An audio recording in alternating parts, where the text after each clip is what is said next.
Topics on paper. हमारा topic है vector form of Coulomb's law of electric force and its importance. But उससे पहले हमें क्या करना पड़ेगा, position vector and displacement vector को समझना पड़ेगा थोड़ा सा। 11th क्लास से आपको सिर्फ इतना ध्यान रखना है कि पोजीशन वेक्टर क्या होता है। जैसे ये कोऑर्डिनेट एक्सिस है एक्स और ये वाई, यहाँ पर कोई एक पार्टिकल है प्लेन पे, ओरिजिन ओ से एक वेक्टर अगर हम इसकी तरफ ड्रॉ करें आर, तो ये जो वेक्टर होगा ये बताता है कि ओरिजिन से ये जो पार्टिकल है पी ये किधर और कितनी दूर है। तो ये वेक्टर आर को ही हम क्या बोलते हैं, पोजीशन वेक्टर। ध्यान देना, पोजीशन वेक्टर क्या बताता है, किधर और कितनी दूर है ओरिजिन से पार्टिकल ऑन कोऑर्डिनेट प्लेन। दूसरा, अगर हम डिस्प्लेसमेंट वेक्टर की बात करें तो फिर से मैंने कोऑर्डिनेट एक्सिस ड्रॉ कर दिए हैं एक्स एंड वाई, ठीक है, और ये ओरिजिन है। सपोज मैंने दो पोजीशंस ली ए एंड बी, इन पोजीशन या इन पॉइंट का पोजीशन वेक्टर ओरिजिन से एक r1 वेक्टर और एक इसका जो पोजीशन वेक्टर है p का वो r2 वेक्टर है, ठीक है। तो अगर हमें क्या करना है, इन दोनों के देखो दोनों पॉइंट के बिटवीन की शॉर्टेस्ट डिस्टेंस ये है ए बी या बी ए, बट हम इधर से भी जा सकते हैं ए टू बी और बी टू ए। तो मैंने एक लाइन सेपरेशन ड्रॉ कर दिया दोनों के बिटवीन। तो ये सेपरेशन को सपोज अगर मैं आर नाम दे दूँ तो ये जो आर होगा दैट इज कॉल्ड, अगर मैं वेक्टर इधर लगाऊं तो वेक्टर हो जाएगा from B to A B A, और अगर इधर वेक्टर एरो लग जाएगा तो वेक्टर ए बी हो जाएगा, ठीक है। इसको बोलते हैं डिस्प्लेसमेंट वेक्टर, डिस्प्लेसमेंट वेक्टर, ठीक है। डिस्प्लेसमेंट वेक्टर बताता है कि कितना दो पॉइंट के बिटवीन किधर पार्टिकल मूव करेगा, किस डायरेक्शन में और कितना मूव करेगा, ठीक है। तो ये सबसे पहले अगर हमें डिस्प्लेसमेंट वेक्टर की वैल्यू बतानी है तो इसको दो तरीके के दो वेक्टर से इसको रिप्रेजेंट कर सकते हैं। पहला क्या रहेगा, फर्स्ट सपोज आपको एक चीज़ ध्यान रखनी है, इसमें आता है triangle law of vector addition, triangle law of vector addition,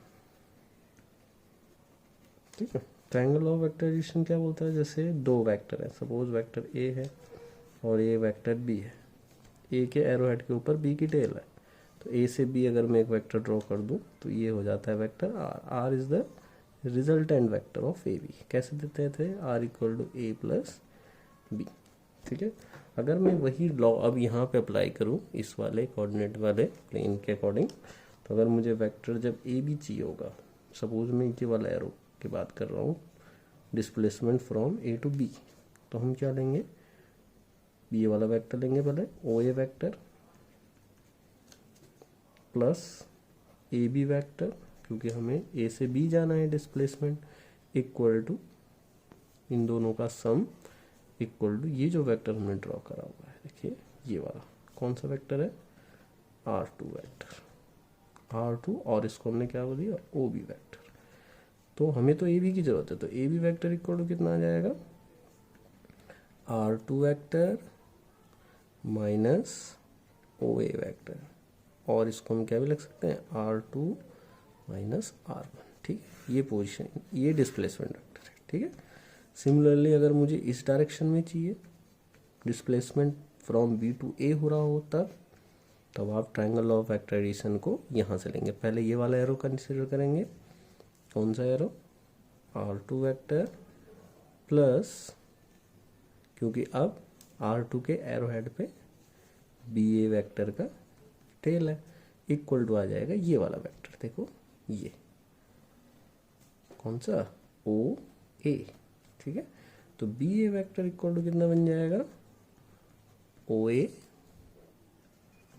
minus R2, और इसको हम क्या भी लिख सकते हैं, B A equal to R1 minus R2। These are the displacement vector, ठीक है। ये हमारे लिए काम आएगा क्योंकि हमने vector form of Coulomb's law पढ़ना है, उसमें हमें डिस्प्लेसमेंट वेक्टर की ज़रूरत पड़ती है, ठीक है। अब अपने टॉपिक पे आते हैं मैम। हमारा टॉपिक है vector form of Coulomb's law and its importance, ठीक है। इम्पोर्टेंट टॉपिक है क्योंकि फोर्स एक वेक्टर क्वांटिटी होता है, इसलिए उसके लिए वेक्टर रिप्रेजेंटेशन भी जरूरी है। सबसे पहले हम क्या करेंगे, दो चार्जेस लेंगे, रेस्ट में है, दोनों के बिटवीन वैक्यूम है Q1 एंड Q2, दो चार्जेस हैं, इन दोनों के बिटवीन देखो सेपरेशन जो है वो कितना है, R है, ठीक है। और अब क्या होगा, हम क्या करेंगे, देखो दोनों पॉजिटिव, हम नेगेटिव भी ले सकते हैं, positive negative positive positive negative negative, nature कुछ भी ले लो, हमने क्या करा, दोनों को पॉजिटिव रखा।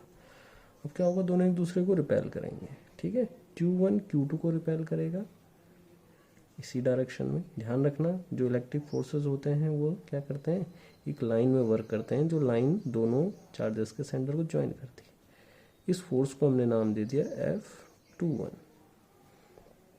F21 क्या रहेगा, force on Q2 exerted by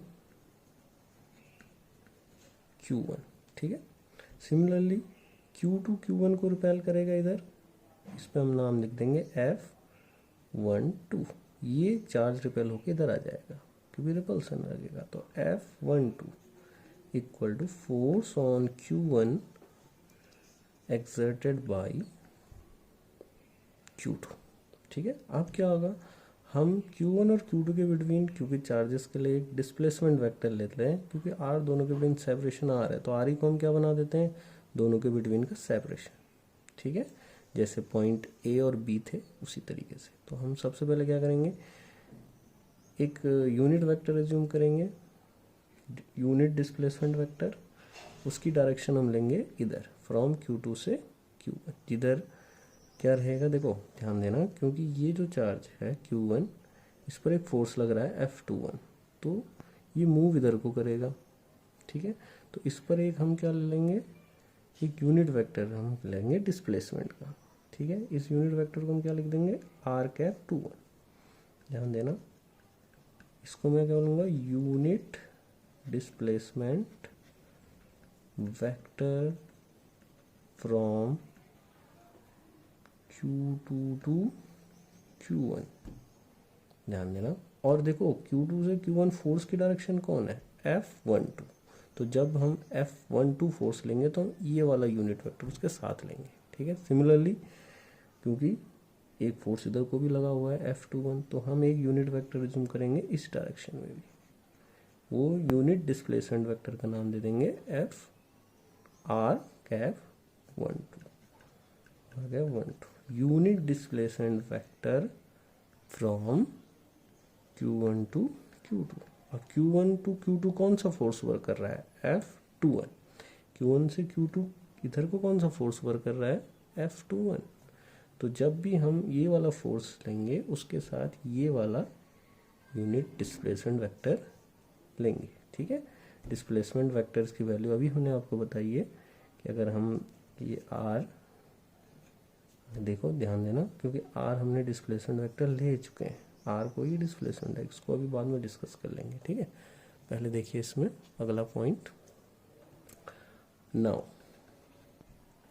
F21 force है, कितनी वैल्यू होती है, 1/4 pi epsilon naught Q1 Q2 according to Coulomb's law R², ठीक है।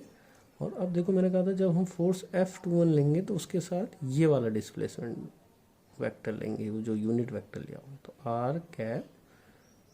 R12 equation first, and F12 equal to 1/4 pi epsilon naught Q1 Q2 upon R²। देखो जब force ये वाला आएगा F12, ये वाला फोर्स है, इसके साथ मैंने कहा था क्योंकि ये इधर को मूव कर रहा है, तो हम इधर की तरफ इस डायरेक्शन में जो यूनिट डिस्प्लेसमेंट वेक्टर हमने कौन सा लिया हुआ है, R21, Q2 टू Q1, क्योंकि इस फोर्स की डायरेक्शन किधर है, फ्रॉम Q2 टू Q1 उधर को, ठीक है। तो यहाँ पे हम कितना लिख देंगे, R21 इक्वेशन नंबर 2, ठीक है। तो ये दोनों ही क्या बन सकते हैं, अगर आप इतना भी लिख देते हैं, अगर एक नंबर में आता है vector form of Coulomb's law, तो आप ये भी लिख सकते हैं, दोनों में से एक भी लिख सकते हैं। आधा और एक नंबर के लिए ये टॉपिक रहता है, ठीक है। हाफ मार्क्स मिले चाहे 1 मार्क्स मिले। अब ध्यान देना, एज आप देखो ये दोनों जो यूनिट वेक्टर हैं इनकी मैग्नीट्यूड और डायरेक्शन, देखो मैग्नीट्यूड सेम है, सेपरेशन फिक्स है और डायरेक्शन क्या है, अपोजिट। तो हम क्या लिखेंगे, as R cap 1 2 equal to minus R cap 2 1, both unit displacement vector both have same magnitude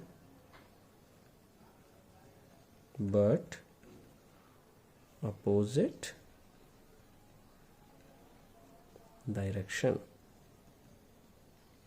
ठीक है, अब दोनों इक्वेशनों में से हम कहीं पर भी ये सब्स्टिट्यूट करा देते हैं एक की जगह में, जैसे from equation first F21 equal to 1/4 pi epsilon naught Q1 Q2 upon R square, R unit vector R12 equal to ये है तो माइनस R21, जैसे हमने रख लिया है। अब देखिए F21 equal to 1/4 pi epsilon naught Q1 Q2 upon R square, minus हमने आगे ले लिया है और यहाँ पे हम क्या लिख देंगे, R कैप 21, इसको एक ब्रैकेट में रख लेते हैं, जो माइनस था वो हम आगे ले आए। अब देखो ये जो चीज़ है, देखो ये जो लिखा हुआ है यहाँ पे, ये देखो इक्वेशन सेकेंड, ठीक है। और तो हम यहाँ पे क्या लिख देंगे, F21 equal to minus F12। देखो ये एक रिजल्ट आया यहाँ से, यहाँ पे हम रिजल्ट लिखे, कहाँ से हमने ये लिखा हुआ है, फ्रॉम इक्वेशन 2। तो रिजल्ट क्या बने, इम्पोर्टेंस क्या रही, ठीक है। अब इसकी इम्पोर्टेंस क्या आएगी देखना,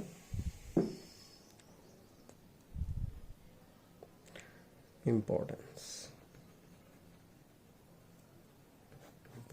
फर्स्ट, ठीक है, as F21 equal to minus F12, ठीक है।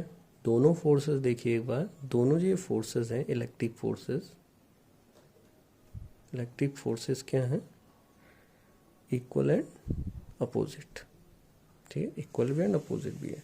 तो कैंसल लॉ ऑब्वे करेंगे, both are equal and opposite, तो हम यहाँ पे क्या लिख देंगे, इलेक्ट्रिक फोर्सेस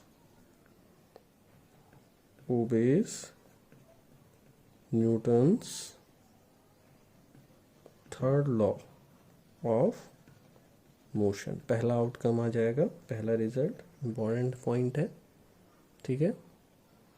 सेकंड पॉइंट क्या आएगा, देखो सेकंड सिंपल है। देखो ये जो दोनों फोर्सेस हैं, ये दोनों फोर्सेस एक लाइन के अलोंग वर्क कर रहे हैं। कौन सी लाइन, जो दोनों चार्जेस के सेंटर को ज्वाइन कर रही है। तो ऐसे फोर्सेस को बोलते हैं सेंट्रल फोर्सेस, ठीक है। F12 एंड F21 क्या लिखेंगे, acts along a line joining the centers of Q1 and Q2, thus both are central forces। ये रिजल्ट आ गया। दोनों कैसे हैं, सेंट्रल फोर्सेस हैं, दोनों एक लाइन के लॉन्ग एक्ट करते हैं जो दोनों के सेंटर को ज्वाइन करती है।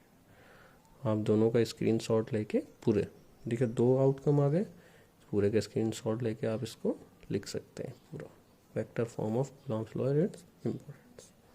ओके, हमारा अगला टॉपिक है रेंज ऑफ इलेक्ट्रिक फोर्सेस और कूलम्बियन फोर्सेस। इलेक्ट्रिक फोर्सेस को ही हम क्या बोलते हैं, कूलम्बियन फोर्सेस। ध्यान देना स्टूडेंट्स कि जो ये इलेक्ट्रिक फोर्सेस होते हैं, ये क्या करते हैं, छोटे से रेंज, बहुत ही माइक्रोस्कोपिक लेवल की रेंज से लेके और मैक्रोस्कोपिक रेंज तक वर्क करते हैं। फॉर एग्जांपल अगर हम बात करें कि एक एटम और उसकी जो रेडियस होती है वो 10⁻⁻15 मीटर, 10⁻⁻15 मीटर, क्योंकि एटम न्यूक्लियस है, न्यूक्लियस के बाहर ऑर्बिट्स हैं, ऑर्बिट्स में इलेक्ट्रॉन्स हैं। तो ये क्या करते हैं, यहाँ पॉजिटिव चार्ज है, यहाँ नेगेटिव चार्ज है, सिंपली हमको ये पता है। तो यहाँ इन दोनों के between electrostatic force of attraction work करता है, ठीक है।